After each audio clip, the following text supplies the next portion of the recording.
We are now live. Sorry, Stephen, I should have told you this, but don't worry, Substack You has should have. just come live. Hello, Good afternoon, Substack. everyone. You can hear Stephen. You can hear me. I can hear me. And that's really all that counts, right? And me too. Because obviously, if I can't hear you, then we won't have a really good chat. But thank you so much for joining in. I know we are a tad late. And speaking of late, I know that if you just got a blast of emails from us, both on the podcast as well as on the newsletter, we apologize. Not entirely our fault. It's Substack's fault. If you are watching Substack founders, I, I mean, great update. I love the new interfaces and everything, but two of the things that we schedule, as a matter of fact, it's really, really funny and ironic because Stephen literally said that it will go up on Thursday, and it was supposed to be up on Thursday, but it wasn't. But not to worry, we are here to fix things and to please you. That's our purpose, right, Stephen? Yeah, absolutely. That's exactly what we're here for. Awesome. And speaking of purpose and aim of this podcast today, we want to bring in a little bit. Last week, we spoke about something that is quite technical, scientific, legal, and heavy. It is very important because every day we are being bombarded with new diets, new supplements, new trend. And the reason why I'm doing this, the reason why Stephen is doing this, aside from, bringing you pleasure, is also to cut through the noise and cut through all the hypes and give you what you need to know, especially when it comes to your health and well-being, because it is really important what you do, what you put into your body, what you inject into your body, that you know. At the very least, if nothing at all, you need to know all of the information, all the facts before you make that decision. I think also, Vincent, some of the questions that we've had in the newsletter are around how do you make sure that when you're putting the right things into your body, they're actually doing what you hope them to do. Yes. So how many supplements do you need to take? That was covered in the newsletter. Really interesting response. Thank you for that. I learned something as well, which is important. But also, I think we probably should talk a little bit about preparation of some foods.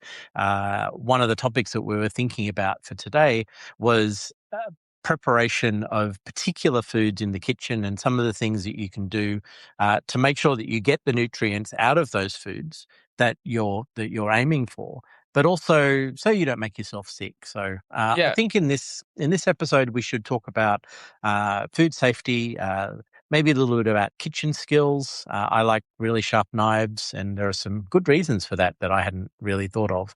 And then storage of food as well, I think, is also a pretty important sort of topic. Yeah, and like always, I mean, Stephen is producing probably 60-70% of our podcast series and newsletter. And when you came up with the idea of how to sort of kind of tackle a few different topics, especially when it comes to inflammation, because more and more now, I mean, even last week, there were 2 new research that came out that confirm what we probably in the past 6 to 8 years, what we know now for sure, that inflammation is either the root cause, the driver, or the trigger of 80% of our human diseases and disorders. So it's really important to tackle this topic, what we do in the kitchen, because we are literally what we eat. And it's not just a saying that we say food is medicine, because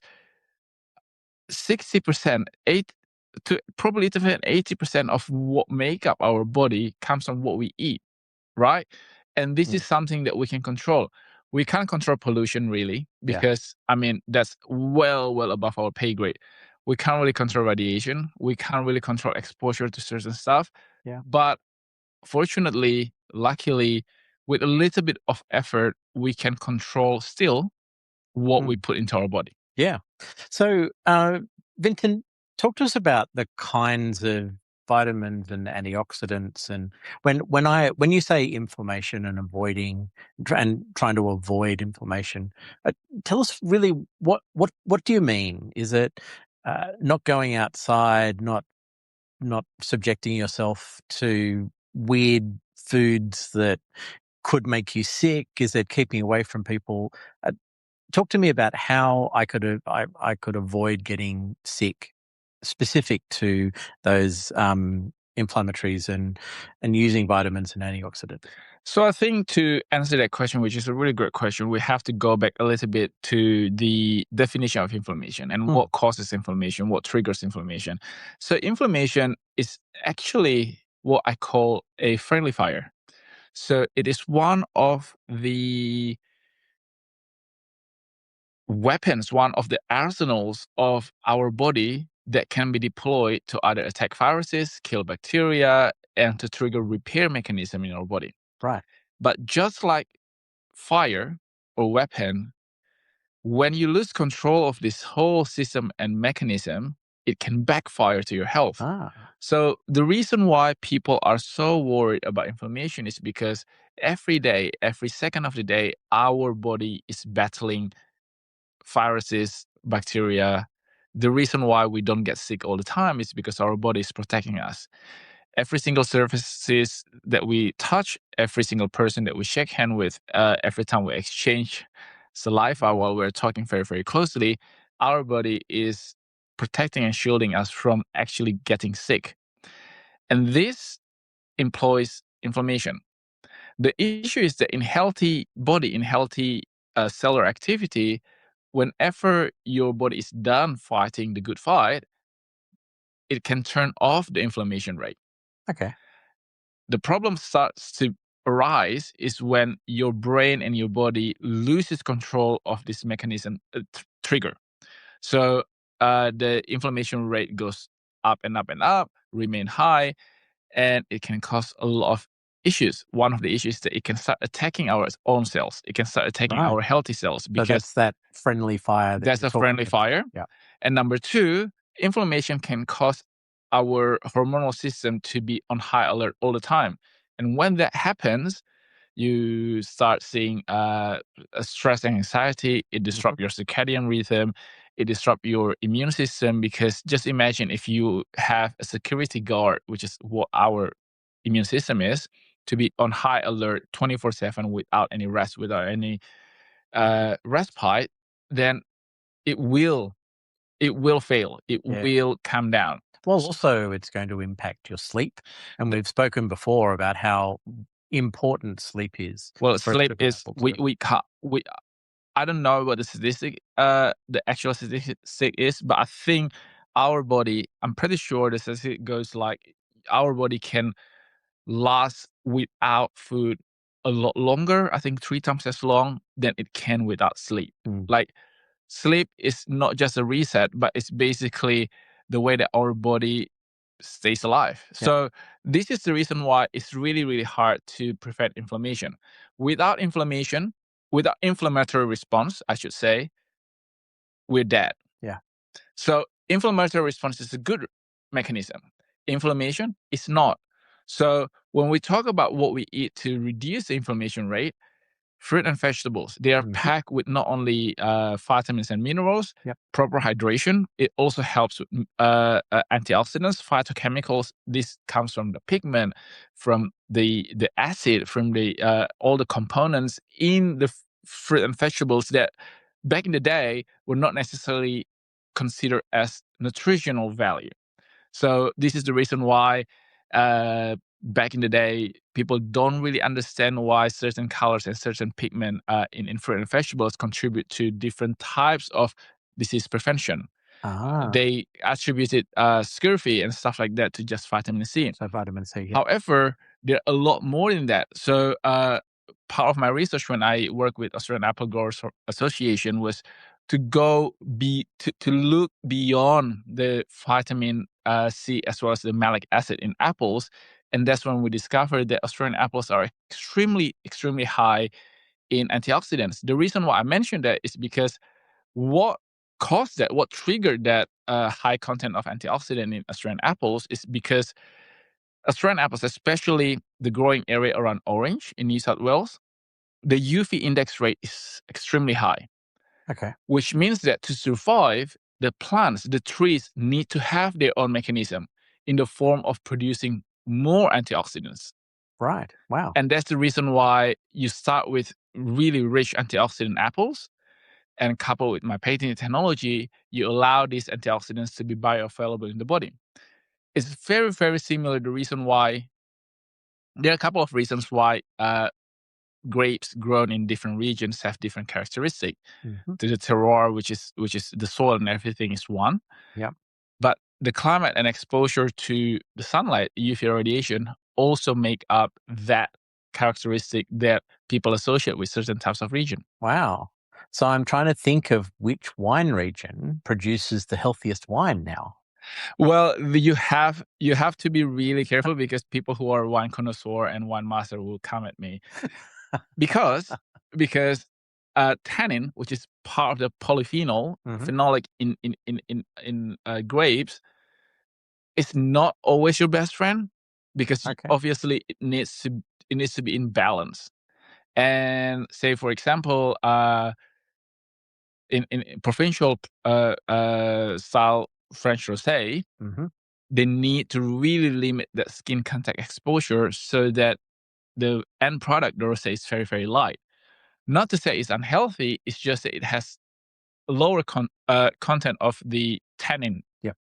which is a phenolic antioxidants, Okay. as opposed to like of Shiraz, for example, which is you can taste and smell the tannin before even drinking a glass of it. So whilst from the antioxidant point of view, Shiraz type would contain a higher amount of phenolic antioxidants, that is not. I mean, I'm so glad that when I make the tablets and powders, I don't have to take into account the taste and everything, because people don't do it for that purpose. I standardize it based on the phenolic content, which in grape, they take it to the next level, because it's not just science, it's art. Yes, absolutely. I feel like we probably should come back to the kitchen. Yes. Though. I don't know why I always end up talking about wine. But yeah, I even have my cheeses here. You do. So back in the kitchen, you were talking about fruits and vegetables and other things that we can get vitamin C, B, and a number of other beneficial antioxidants from. But when we cook these foods, what happens? Because, like, I've learned doing this podcast that vitamin C and vitamin B are water soluble. So I'm guessing that when I cook a food, I'm cooking some of the water out of it. What does it do to that particular vegetable? Two things. Everything that is being exposed to heat, not everything, almost everything that has been exposed to heat will degrade. Okay. So vitamin C, vitamin E, vitamin everything, whether it's water soluble or oil soluble, fat soluble. Some of the things that people don't realize that, for example, when you boil vegetables, the water soluble vitamin will actually seep out to the water, and then obviously you throw the water, and then you're being left with the vegetables, which is great. It still contains some vitamins and minerals. It still contains the fiber, Yep. but you lose that. But Okay. this is one thing that people don't normally think often about. Excuse me. It's not just when you're cooking vegetables or when you are baking the fruit.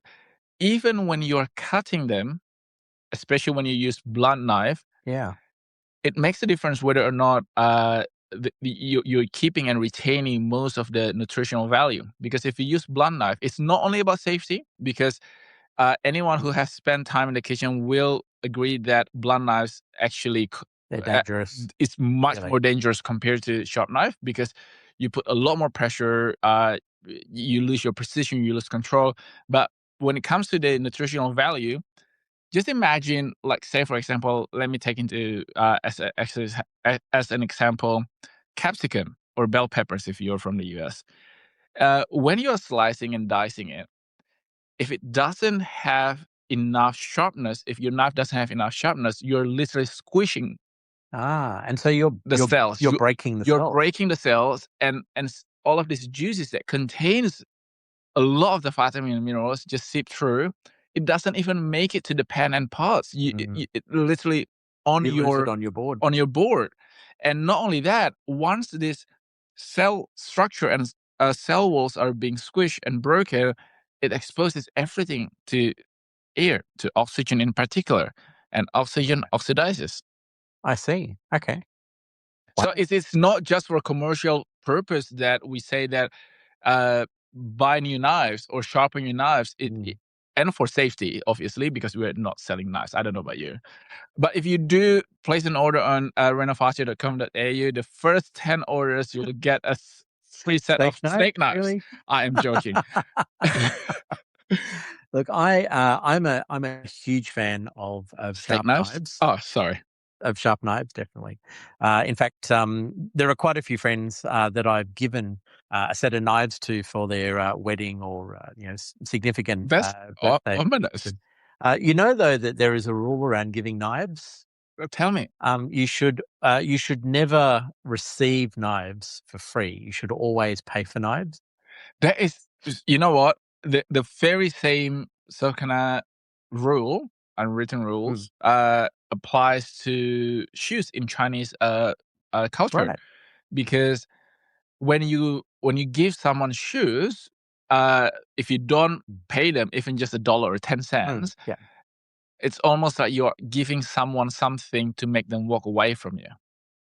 Yeah. Which is really interesting because in some African American culture, I've been told this, giving shoes to your significant other means that you're giving them means to stay and walk beside you. So again, this is take it with a... We're culturally diverse here. I know. I know, right? So always pay for your knives and just $1. That's something like that. But a sharp knife will make the world a difference. Not only to now that I know that it impacts the healthiness or the ability to get the nutrients out of the food, but also it'll make your cooking much better. Yes. It'll be you'll find it easier. You'll enjoy it more. And if your knives are currently blunt, there are a whole lot of different ways to get your knives sharpened. Your Saturday or Sunday morning market, there is almost always somebody there who will sharpen knives. And then the other thing that I will say, just as a home cook, is you'll probably have 3 or 4 knives that you use all the time. And spend some money on those knives. A good chef's knife really is worth its value. And there is a knife for every occasion. There is.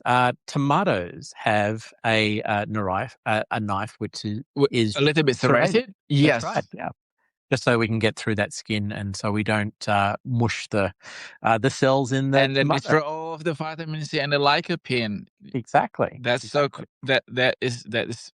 I will replace my knives. Vincent, let's talk a little bit about the temperature and the oils that we might use while we're cooking. So we're in our kitchen, we've got our sharp knives, we've got all of our fresh fruit and vegetables that we know is going to make us healthier. But then we need to think about the heat that we're using and the oils that we're using. Do you have any thoughts? So the oil, this is something that I think Chinese Asian people, especially those who are in Singapore or Indonesia or Malaysia, and the only reason why I mentioned these 3 subcultures or tradition of Southeast Asian nations is because I know this from lived experience. We are, especially my mom, she is very, very concerned in particular about the type of oil as well as the temperature of oil and how clean your oil is. Because they always believe that even before she knew about all of the science and everything, and this is almost like something that's been passed through from, because my grandma was like that too. And at that time, there was no research or information about all of these substance that being created when oil is being heated past the smoking point. Yeah. So Indonesian food or Chinese Indonesian food are largely fried. Even when it's stir fried, there's an element of it that's being deep fried. So through trial and error and through experience, they know that when the oil is not at the optimal condition, it actually makes the end product, the end fried products, oilier, as well as it doesn't last longer in terms of the crispness and everything. So from a very, very young age, I know that you have to change your oil. And not only that, when there's this craze about switching to canola oil and olive oil, my mom always says that it is actually less healthy to fry with vegetable oil. Because we usually use pork lard or beef tallow. So before beef tallow is now back in vogue, we have been using it. We believe that because the smoking point is much higher. Yeah. So when you want to deep fry something to get that crispness, you have to reach that higher temperature. And the medium needs to be able to withstand that. It's almost like if you're going to hold a heated hot metal rod, if you're using a gloves or something that's made out of paper or plastic, obviously it will melt the gloves. You need the right oil to fry at a higher temperature.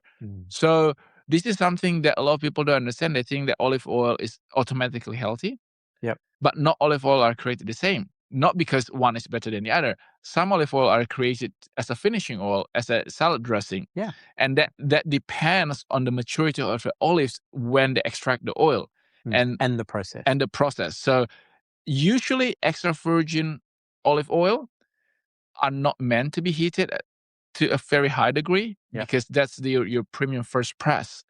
There's a lot of phenolic antioxidant, there's a lot of phenolic acid, there's a lot of taste to it. All of these things will burn when you actually heat it up. So that's one.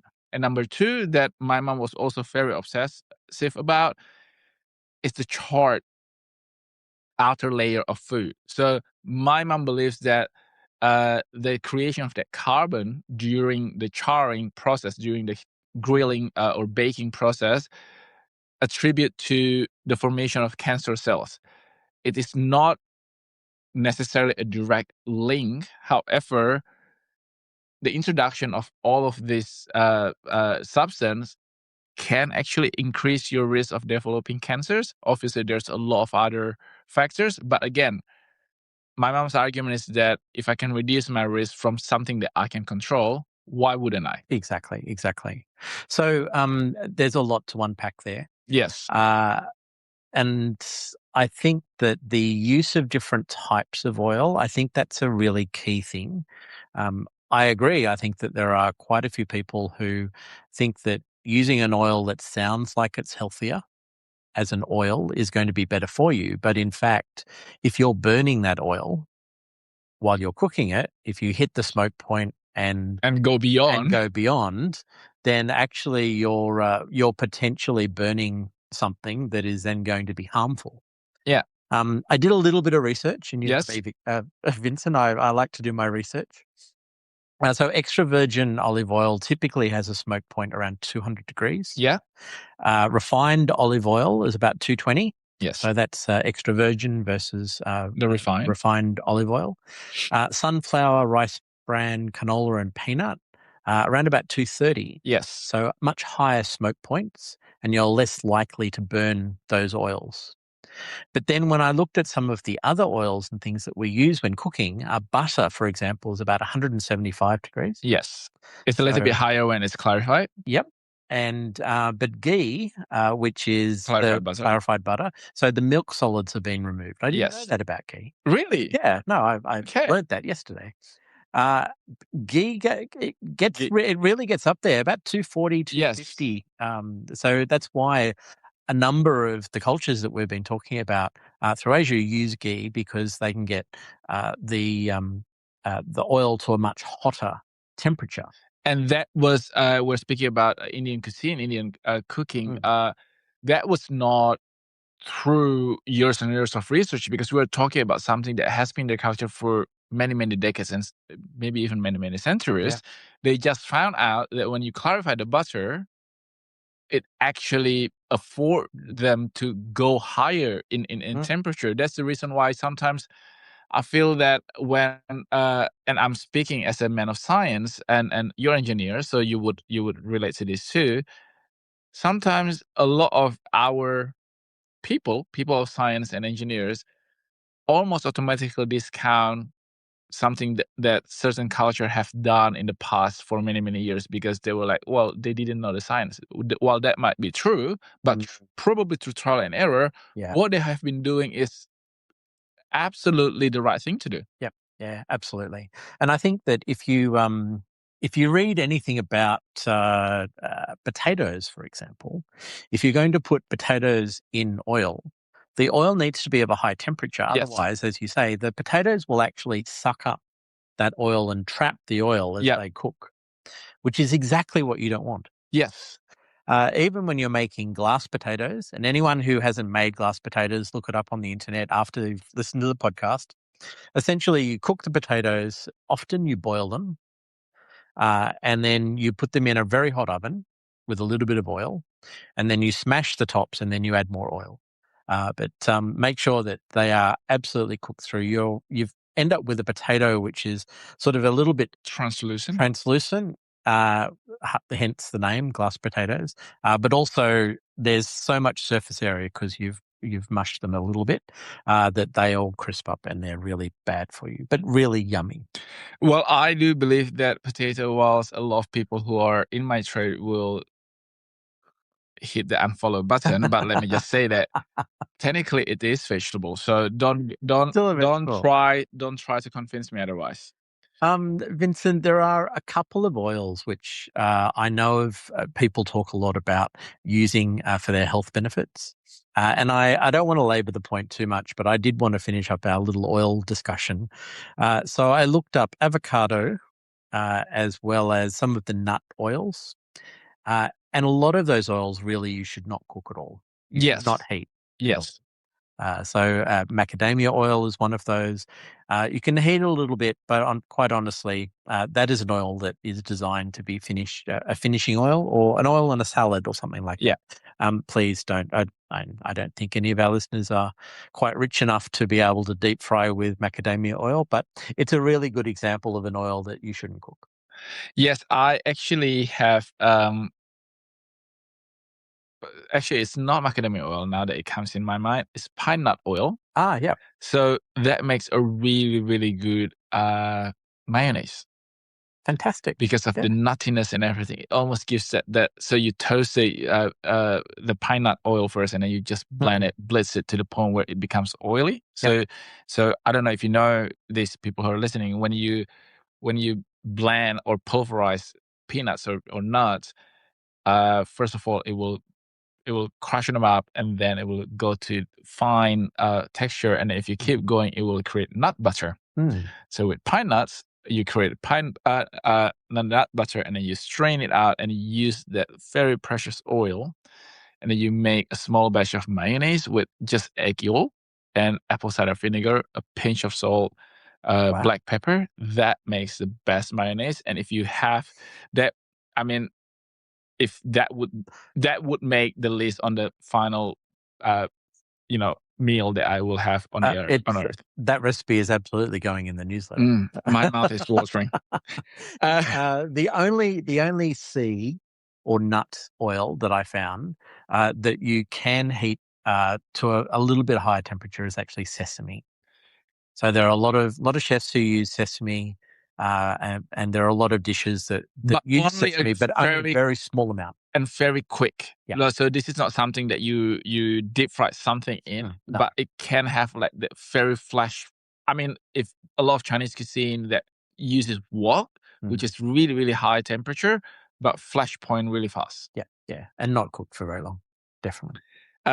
Well, the other thing that I want to add to round up that thing before we move on to the other stuff that we do in the kitchen or during meal prep is container. Yeah. Because a lot of us, we only think about the food, which is very important, but how we transport, storage, potential reheat our food, the container that our food reside in is very, very important, because more and more research now have shown that microplastic is not going anywhere. Literally, it resides in your body. It stays with you. Good for longevity. But yeah, this is something that as a parent, this worries me, because we rely a lot on plastics, especially when young kids are involved, because obviously you don't want to be safety issue, right? And also convenience. You don't want to be giving them a glass container. True. Because it is just not practical. So you resort to microwave safe plastic. But I recently learned that microwave safe plastic doesn't mean that it's safe for the food. it's safe for the It's plastic. safe with plastic. Yes. So, like, I mean, how beholden are we to plastic, Stephen? Look, it is everywhere. We can't get away from plastics. It's part of our everyday life and has been for a long time. I think, though, that you can make good choices when it comes to plastic. So I tend to try to store leftovers in glass, if that's possible. Sometimes it's not convenient. Glass can be very heavy. And again, if you've got children, you don't necessarily want kids climbing into a fridge to pull a piece of glass down on themselves. That's bad. Pyrex has been a very popular glass product for a long time. It's a little bit tougher. But I have to admit, I have a drawer full of plastic containers.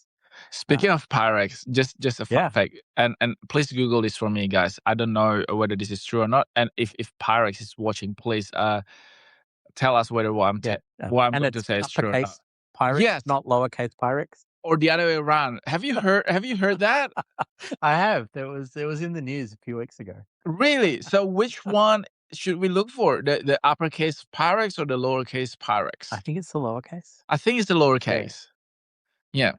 I don't know. Sorry, go on. That's exactly what I was going to say. I'm sorry to steal your thunder. No, I did say that you produce this a lot of our segment more than I do. So I'm a talent. You're a producer. I'm actually worried you're going to claim the ownership of the show. Anyway, I'm still the co-host. So I have a drawer full of plastic containers. But the one thing that I did do a couple of years ago was I went through all of my containers and I checked what kind of plastics they are. Now, if it has a written on it, then that's fantastic. So what Stephen is talking about is that triangle. That is not recycle logo. That 1 is for PET, 2 is for HDPE, I think, and 3 is for PVC, and 4 is for LDPE, 5 for others, 6 for polystyrene, if I'm not mistaken, and 7 is polycarbonate, or 5 is polycarbonate. One of those things. Yeah, something like that. Yeah. And if the product doesn't have a label on it, please don't use it. Yeah. I mean, that's essentially what it comes down to. And then because so many of the plastics are actually labeled, you can find out what they are. And there are a whole lot of those types of plastics that you probably don't want to associate with food. So And the more polystyrene is a great example. Yeah. The more flexible and pliable, this is a general rule of thumb, the more pliable and flexible the plastic is, usually you want to avoid because it means that it has a lot higher content of plasticizer, which usually is the one that is responsible to leach out all of its chemicals when it reaches higher temperature. And all of these microwave-safe plastic containers, they are being tested using water. So the way that microwave works, correct me if I'm wrong, the electromagnetic wave excites the water molecules, heat them up to a point where it heats up your food. The issue is that usually, most of the time, food is not only containing water, it also contains fats and oil. When that happens to fats and oil, it can go beyond 100 degrees Celsius. Heating water is self-limiting because it can only get to 100 degrees Celsius. Otherwise, it evaporates and everything. When it contains oil and fat, it can go up to 140, 150 degrees Celsius. And these containers are not designed for those high temperatures. Often the microwave is not designed for that either. That is correct. Yes, that is correct. And that's the reason why sometimes, I don't know if it has happened to you. It has happened to me, to us, usually around Christmas when you when you really overheat your microwave or overuse your microwave to reheat stuff, or in my case cooking rice. After a certain point, it will shut itself off. You would think that it's broken, and sometimes it is, but most of the time it just needs time to cool down before you can use it again. Yep, there you go. There you go. So storage of foods that we've eaten. I think that there are some general rules. You really should, if you've cooked dinner and you sit down and you watch the latest episode of whatever TV show you're watching. What are you watching at the moment? At the moment, we're watching Prime Suspect, which is a Helen Mirren. It's super old, Okay. and we're really enjoying it. This is the thing, when it comes to Helen Mhm. Mirren, you really do not know whether it's an old series or movie or a new one, because, I mean, speaking of being productive, She's very good in Prime she's very, Suspect. very good I recommend it. in everything, I think. Yeah, Yeah. particularly in Red. I really liked her. Anyway, Yeah. Tangential. So if you've cooked your food, you've sat down, you've watched an episode of something, and the leftovers are still on the stove. So first of all, you should have put a lid on those leftovers. Don't leave it open to oxygenation. And in my house, don't leave it open for the cats. So a lid always goes on the top, even if it's still on the stove. Yes. But you really should put that food into the fridge Within 2 hours. Within 2 hours Yes. is a good rule of thumb. And always use clean utensils when you sort of kind of like have a taste, or when you nibble on your big batch of the food Mm-hmm. something that you know that you will then put into containers for meal prep or for whatever reason, and then store in the fridge. Because I know that people might think, it's because of the bacteria in our saliva or anything. Yes, but it's actually secondary to it. The first reason why you shouldn't do it is because of our enzyme in our saliva. When you introduce it into the food, however little it is, it actually can start a chain of reaction, like a domino effect, in accelerating the spoilage of the food, especially when it is carbohydrate rich, because the amylase enzyme in our saliva works pretty quickly, which is good for our digestive system, but not for the food that you want to store. So Vince and I often have a glass of water next to what I'm cooking, and my tasting spoon, and every cook and chef will tell you should taste. Yes, as you go. Yes. But the spoon goes back into the glass of water between tastes. Is that enough? That is actually a really good idea. I might try that because when I'm cooking, so you have a tasting spoon and a glass of water. I have a section of a container in my drawers, in my silverware drawers, with just it's like teaspoon, but it's a long handled teaspoon. I have 12 of them, and usually I will use 6 or 8 in one setting when I'm cooking. You definitely have a dishwasher. Yes. I mean, I know my people, the Asians, we don't believe in in dishwasher. I'm generalizing here, guys. I can say that I'm Asian, but I do believe in dishwasher. As a matter of fact, one of the Airbnb that I stay at when I went to the US just most recently didn't have a dishwasher, and I was beside myself. I was like, to buy new things. No, there's just an Airbnb. But you know what? It's not even a big deal, because the thing that because I was on the go at all times. So I was just eating out. The only thing that I need to wash is my coffee mugs. Yep. The other interesting thing that you just brought up, though, is that dispersal of potential bad things. So you were saying the enzyme in our saliva, potentially can cause things to spoil. There is a massive debate across all cookery about whether you should wash meat before you cook it, and in particular chicken. Now, I'm in the camp of not washing my chicken before I cook it, because chicken has a whole bunch of things on the skin of the chicken that you need to cook up to 65 degrees to kill. Yes. And no amount of washing is going to wash away salmonella. Anyway, so why spread salmonella to... That's my thinking. I'm with you. As a matter of fact, I did hear this debate even just recently on Reels and on TikTok. There are certain there are not certain. There's several leading chefs who actually say that you should wash it. And I do think that perhaps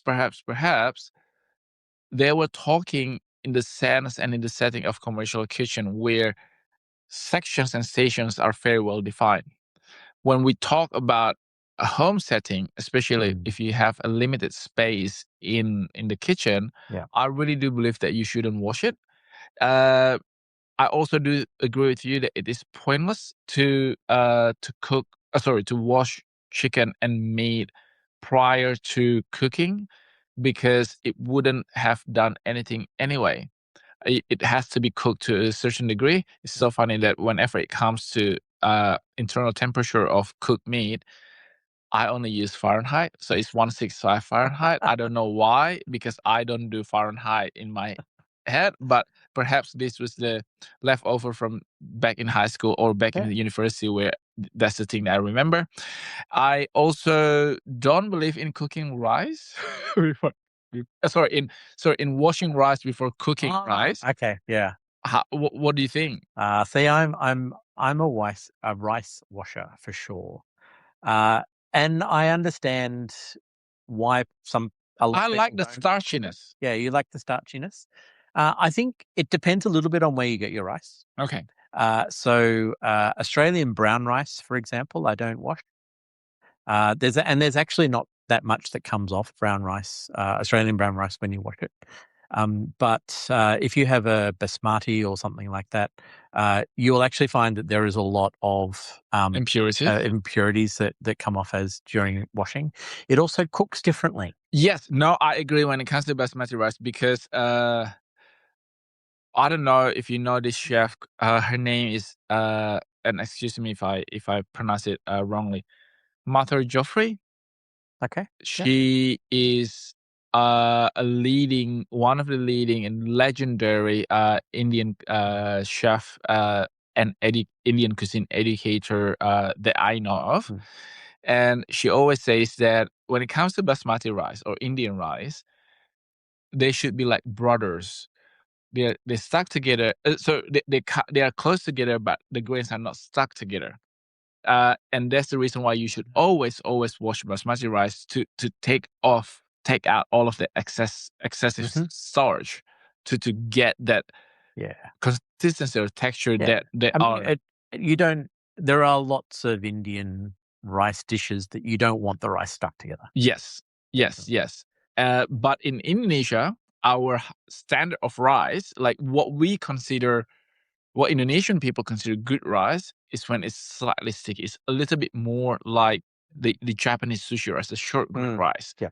So that's the reason why in our family, my mom will absolutely kill me that I say this, we don't wash our rice. I think that there's more to discover around rice washing, but I think that we agree that you don't need to wash all rice. Yes. Yeah, and it's more to do with the outcome of the rice than whether the rice is dirty or not. Yes, and I mean, obviously, when you made a really good point, impurities are very different. Like, you cannot cook out sand, for example. You need to remove it. So that is one of the example where if it looks visibly dirty in a way that it has impurities, you should probably wash it. But when it comes to chicken and meat and everything, I really do think that, I mean, probably it's because we're very fortunate that we live in Australia, where the meat processing plant follows certain procedures. So the end product to us from the butcher or something, or the butcher probably have done a lot of work in terms of making sure that it's coming to us clean. That's absolutely right. And the food safety controls within Australia as well, I think, It's extremely good. Are very and quite strict as well. I thought it was interesting when I was looking up meat, for example. So the New South Wales Food Authority suggests that whole cuts of beef or lamb should be cooked to a centre temperature of 63 degrees, which I think most people would find as medium rare, something like that. But, I like my steaks blue. Yes, that is... I mean, I have a lot of respect for people who do. Aside from steak tartare, I don't do. See, and steak tartare, and particularly so if blue you're and cold. Well, no, it needs to be blue and room temperature at least. Okay. And there's probably a whole episode we could do about. And that's not just because you're hungry. No. Okay, that is wow. I have But see, the interesting thing about that though is that the outside of that steak, that blue steak, is seared. It should be golden, so not black, because black is burnt.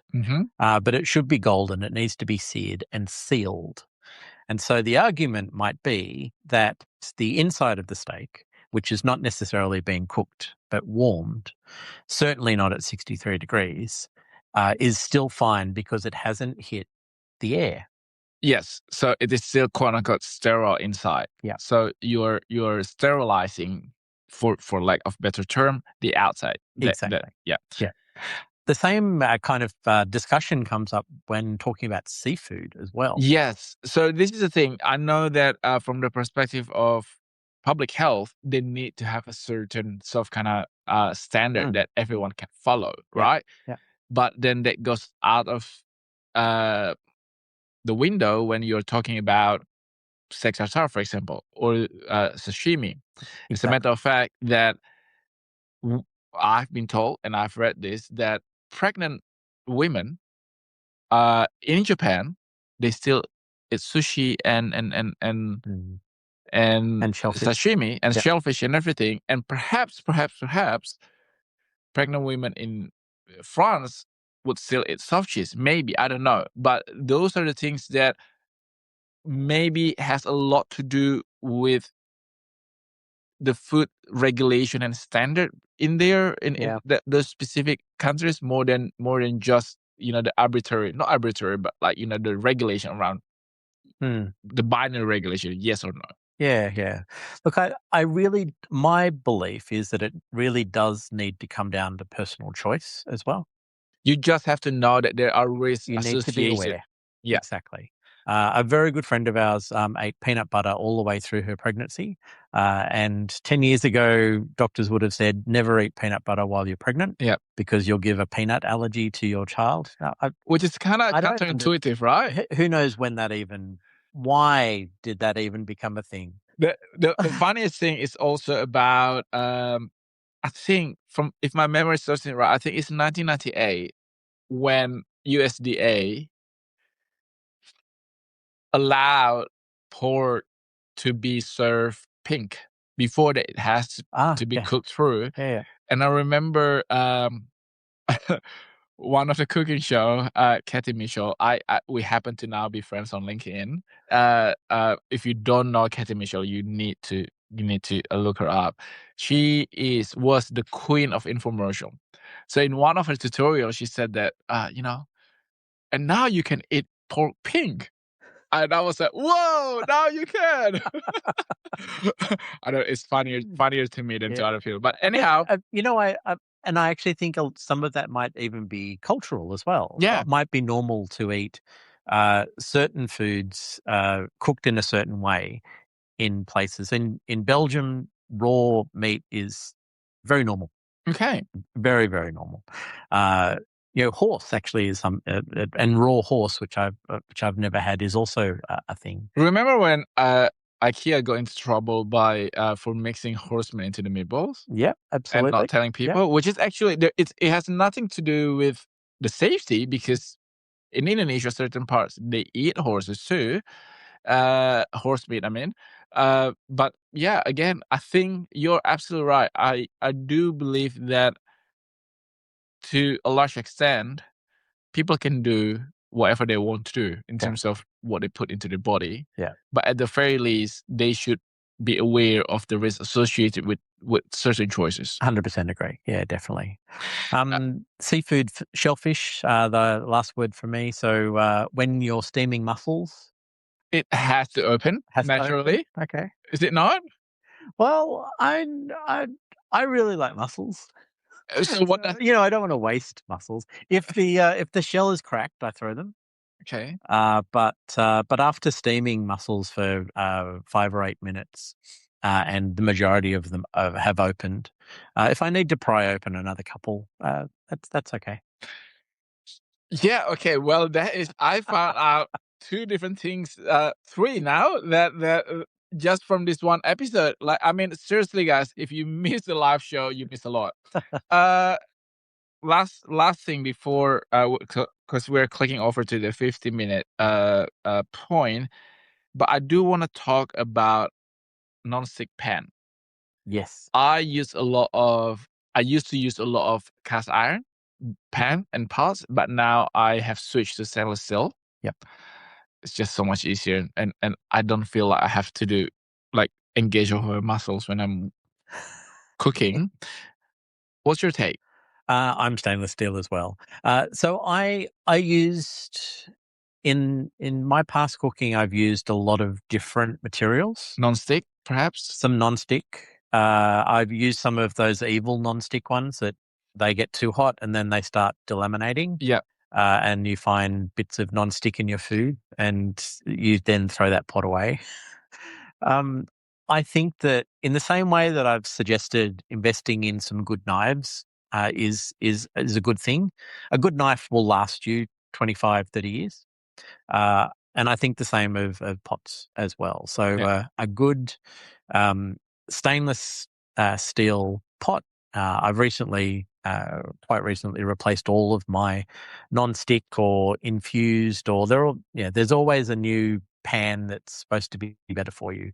But it's just simple. They contain forever chemical, guys. This is something that if you want to invest money in, give yourself a birthday present or a Christmas present, a new set of pots and pans and knives. And whilst I remember when we were talking about knives, I forgot to add it before just now that I like a wooden handle knives. I feel that it's softer on my hand. However, never put, you shouldn't put knives in the dishwasher anyway, but especially when it's wooden handle. Absolutely. Because the wood will change, crack, and it will dull your knives. And the same way, don't pour cold water or just put your hot pans into the sink and pour it with cold water. Number one, it is a safety issue. Number two, just with anything, the sudden increase in temperature and decrease in temperature make the material expand and contract, and that can shorten the lifespan of your material. Like, I do believe that when you spend good money and invest money in good cookware, I feel that you're also motivated to look after it instead of buying a $10 pan. And there's nothing wrong with that. I'm just saying that if you, instead of buying yourself a bottle of perfume for Christmas or your birthday, this is something that you use every day. And I don't know about you, but it's cost per wear for me. So or cost per use, if you use it every day, might as well make your life easier and healthier. Yeah. I also, I really like a pan that can go in the oven as well. Yes. Stainless steel and cast iron, because first of all, a lot of my this recipe is a one pot or one pan recipe, and it can go into the oven and it can be ready when you're ready. Excellent. On that note, we are getting pretty close to our end. So just to sum up, yes, don't wash chicken. You may or may not wash your rice. Don't wash rice. Yep. You may or may not wash your rice. Make sure that you have sharp knives and good pan and pots. One that we didn't cover was defrosting meat. I just wanted to throw that in. Please do not defrost anything just on the bench or out in the sun, or definitely not in the sun, and preferably not in the microwave. Like, please don't destroy your expensive cut of meat that you buy in bulk because it's cheaper, and you portion it, put it in the refrigerator. Plan ahead. I mean, microwaves are good for popcorn. I'm a big fan of microwave popcorn. Or instant noodle. When you've cooked something, within 2 hours, get it into hopefully a glass container, but into the fridge. It's that less than 5 degrees that really, really makes a big difference. Especially if it's chicken-based dish. Yeah, absolutely. And maybe lower the heat a bit for your vegetables so you don't burn them. Use the right type of oil. Use the right type of oil, and as much as possible, I know that this sounds a little bit preachy now, make a salad. Certain vegetables are hardier and more suitable for longer cooking, like kale, for example, or collard greens. Or massage your kale, by the way. Anyone who doesn't like kale, spend 5 minutes massaging it. Yep.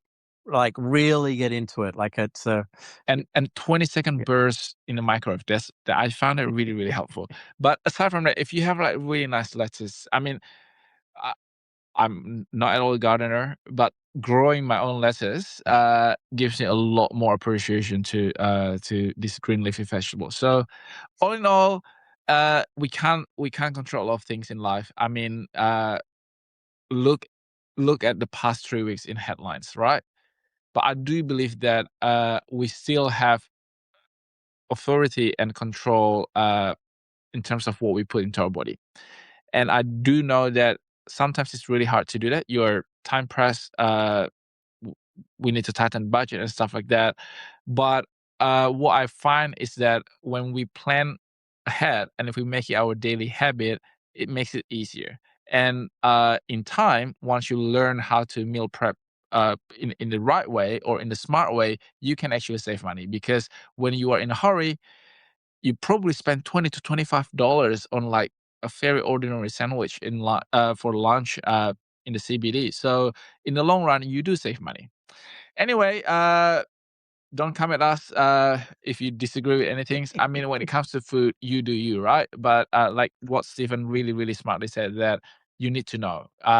After you know, if you make the decision that you want to make, then more power to you. Stay curious, stay informed, and stay updated with everything after hours. On that note, I'm Dr. Vincent. And I am Stephen. Lovely to have everyone on the podcast this week. See you on the other side. Bye-bye.